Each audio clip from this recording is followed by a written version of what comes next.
The International Criminal Court has taken measures to shield staff from possible U.S. sanctions, paying salaries 3 months in advance, as it braces for financial restrictions that could cripple the War Crimes Tribunal. So this was from two sources that Reuters reported. Here is the article. I would like to share it with you. Yeah. So now the US, the United States House of Representatives, voted this month to punish the court for issuing arrest warrants for Israeli Prime Minister Benjamin Netanyahu and his former defense minister over Israel's war on Gaza. Now the bill would impose sanctions on any foreigner who investigates, arrests, detains, or prosecutes U.S. citizens or those of allied countries that are not members of the court.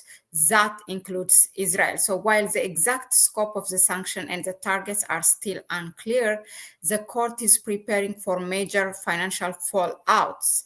Now, according to one of the sources, it was being backed up due to fears that the United States tech giant Microsoft would have to stop working with the court. So the ICC told, those who got this source first, like the Reuters, in an email that it would not comment on any internal measures that may have been taken to protect the organization and its staff.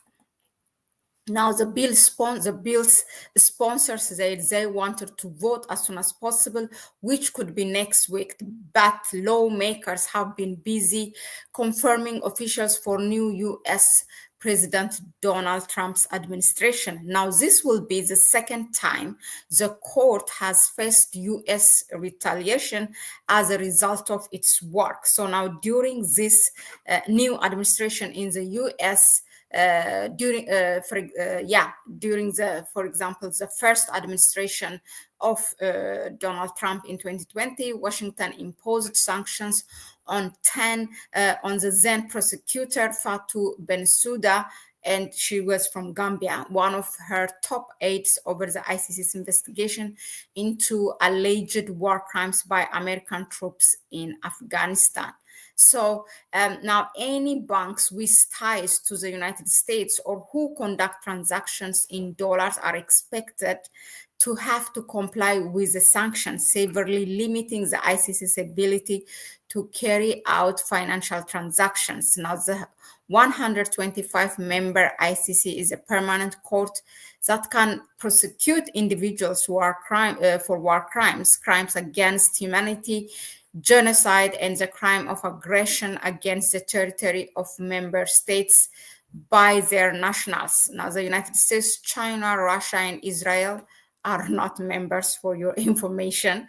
But in December, the court's president, Judge Tomoko Akane, warned that the sanction would rapidly undermine the court's operation in all situations and cases and jeopardize its very existence.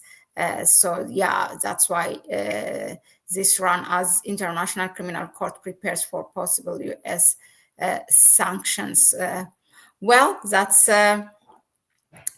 I don't know what to say, whether it's a good or bad, because as it has been, the ICC has been prosecuting selectively, not really fairly, those who has to be punished.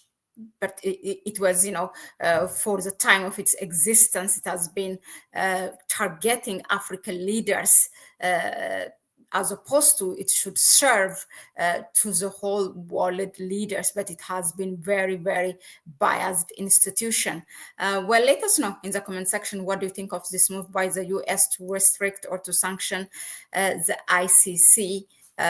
Share your view. Thank you again for tuning in, and I'll see you in the next one. Bye-bye.